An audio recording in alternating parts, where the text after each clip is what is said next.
Hi guys, it's Ben here from Airline to Sim. Welcome to another vlog, and this time Microsoft really have put the cat among the pigeons.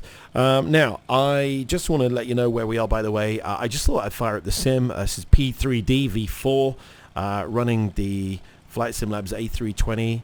We're on the ground right now at Milan. This is Milan Linate, I think. Yeah, Milan Linate. And we're just here at the moment in the Flight Sim Labs A320. This, by the way, is one of the scenarios for our A320 cadet training program, which is coming soon. Just a blatant plug for that program. This was one of the scenarios that we did, which was flying from Geneva to Milan and dodging some thunderstorms on the way. But it's kind of weird because when we left Geneva, it was beautiful weather like this. It was beautiful blue skies. And here in Milan, it's beautiful blue skies. But in the middle, crossing the Alps, we ran into some absolutely crazy weather. So all that's included in the video. But anyway, that's really not what we're here to talk about today. I just fired this up because it was something that I had saved, and I thought it looked nice, and it gave us something just to look at while we're here talking about it on the ground. Now, let's talk about the big news from Microsoft. Now, if you remember in our last vlog, we talked about the fact that they'd announced Microsoft Flight Simulator 2020, a brand new simulator that looked absolutely amazing, but it did leave an awful lot of questions unanswered. For example, how is it going to work? What was it going to look like? Was it going to be based on the same kind of ESP game engine as the previous sims? Would it have third-party support? It kind of posed more questions than it answered. And everyone in the flight sim world, I think, is really excited at the prospect of a new flight sim. But because these questions were not answered, and because we were all kind of wondering really how this was exactly going to work, we were kind of trying to contain our excitement at this particular announcement. Well, something has changed, and what has changed is that Microsoft have now given us a few more answers. So let's have a little look at their statement. So they said, on behalf of the entire Microsoft Flight Simulator team, we humbly and deeply express our gratitude for such an overwhelming positive response to our announced trailer.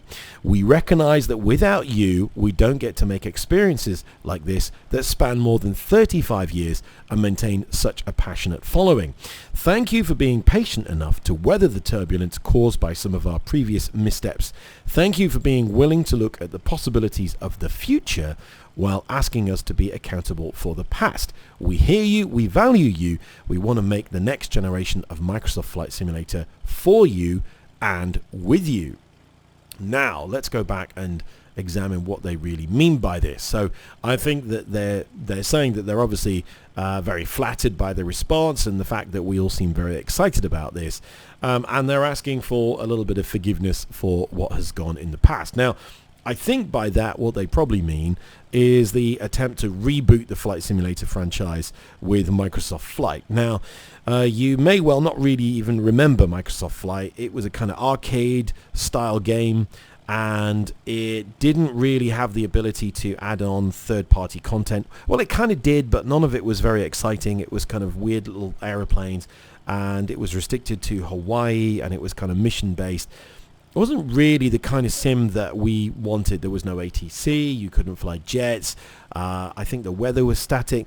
It just didn't have all the things that FSX had in it. It was a really kind of stripped back version. And even though there were some kind of technical advancements in it, it was 64-bit and it seemed to run pretty well.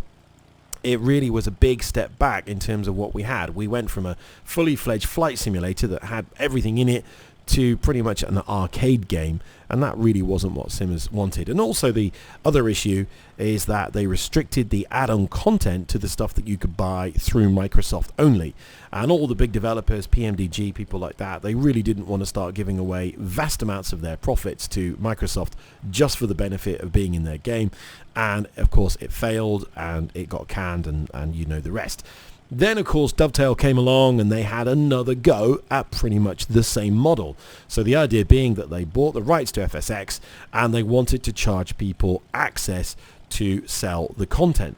And again, you can see the problem. They brought out a sim that wasn't as good as what we had by then in Prepare 3D, and they wanted to charge people for the benefit of it. And of course, it was never going to work. We already had P3D. It was already open to developers to add on their content.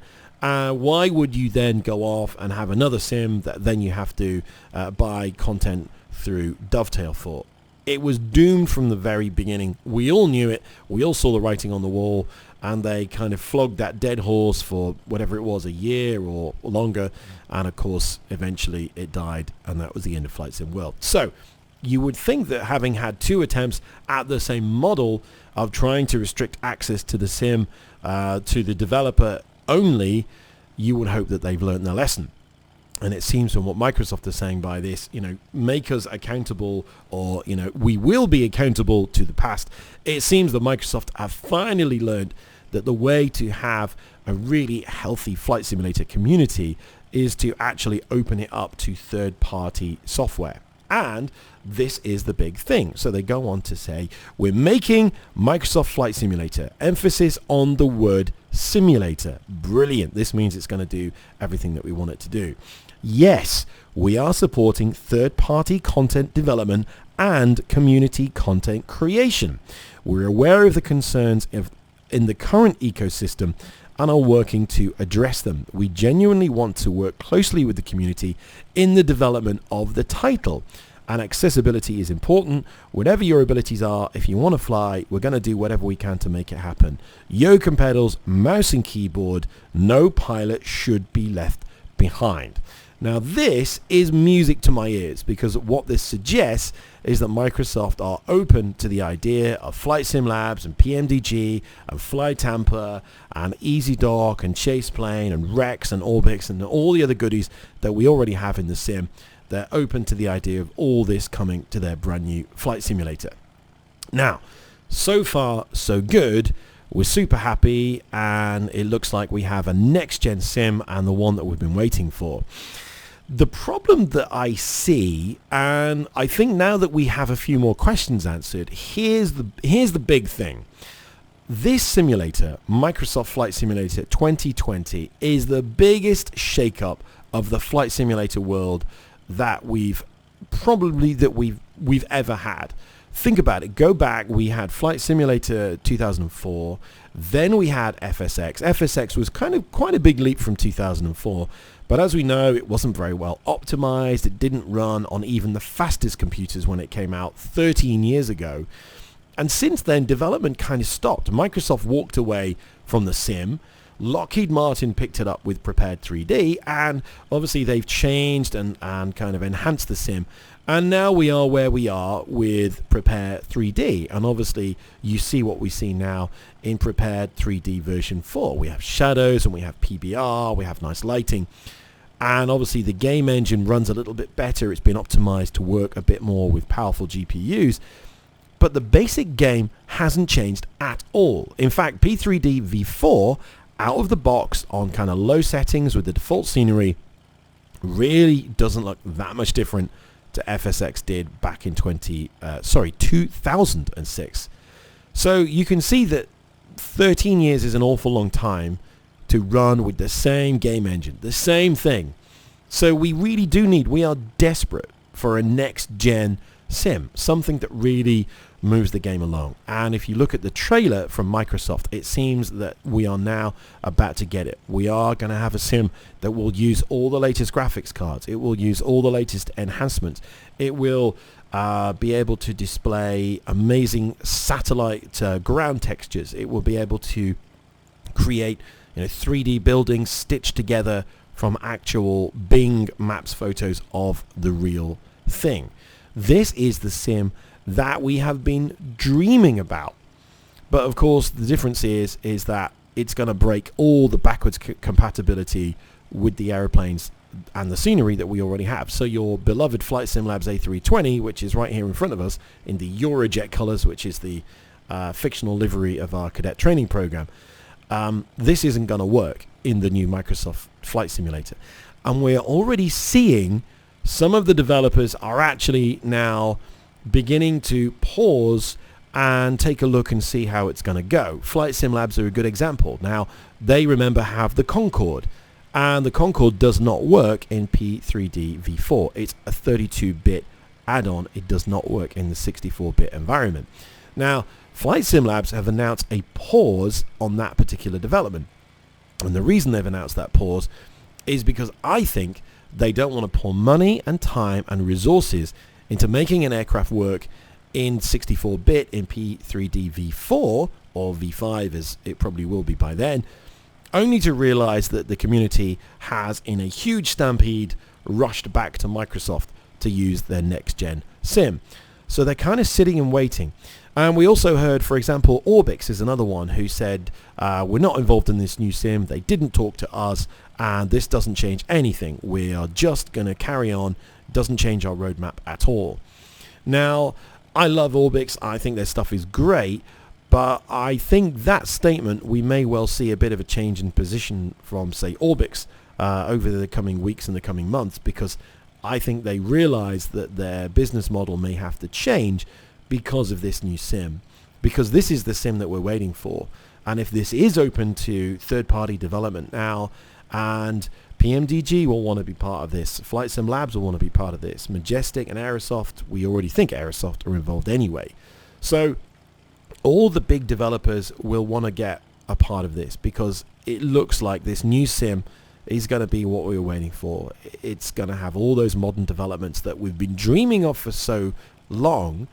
The danger is, to go back to my original point, is that right now the developers will be in a kind of, I guess the phrase would be suck it and see, which kind of means we should just really wait to see which way this is going to go, because you know the lead time for a very complex aircraft is measured in years.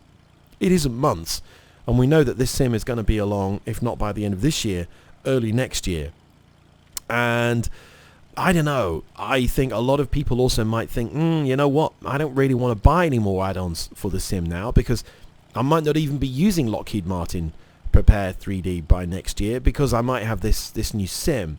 And I think that if it's open to third-party development, and if those aeroplanes come along in reasonably quick time, then I think we might see people switching over to it very, very quickly indeed. And my suspicion is, if the sim is everything we think it's going to be, an amazing next-gen sim, and we have the ability to put all of our favorite add-ons, Rex and Flight Sim Labs and PMDG and all the rest of it in there, I think that we're going to see people switching pretty quickly. And I think by the end of maybe next year or the year after, depending on how long it would take to, say, bring the Flight Sim Labs A320 and stick it into the new sim, I think we might see people moving over very, very quickly indeed. I mean, if you said to me, hey Ben, look, you got to pay $100, but you'll be able to fly the Flight Sim Labs A320 in Microsoft Flight Simulator 2020, and it looks like it did in the trailer with amazing ground scenery and amazing graphics, and it's going to use your 280 Ti to its maximum.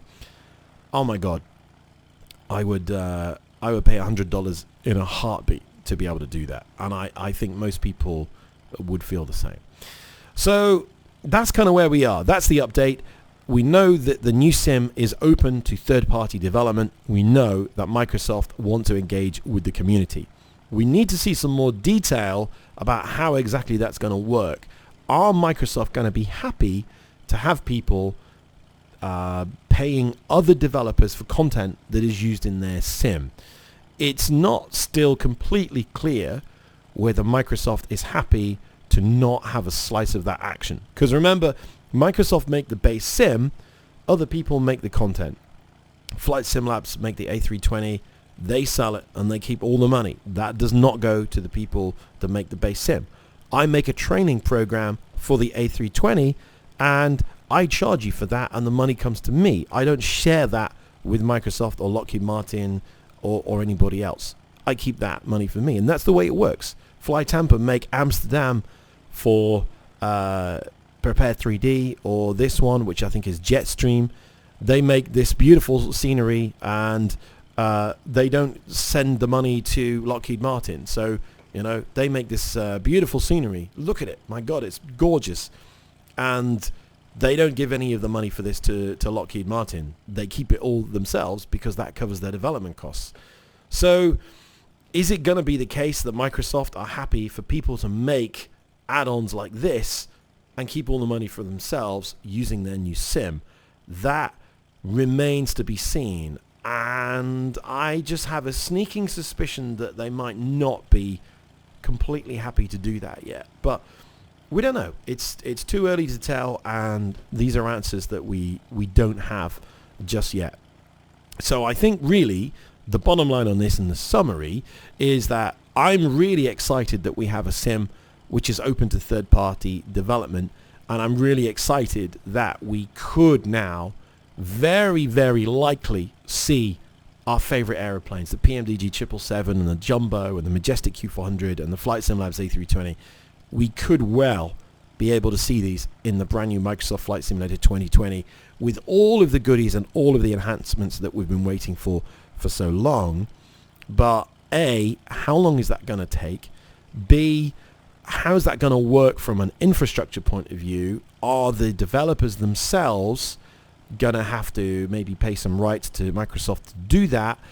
And then the other thing is that this is maybe the only downside, is that the entry of this new sim into the flight sim world, if you like, I don't mean flight sim world as in like Dovetail's attempt, I mean the flight simulator environment. We now have a new kid in town, but the new kid hasn't arrived yet. The new kid is still riding the horse, through the desert, and all we can see is a shadow and a little cloud of dust on the horizon. It hasn't arrived yet, and we don't quite know how it's all going to work.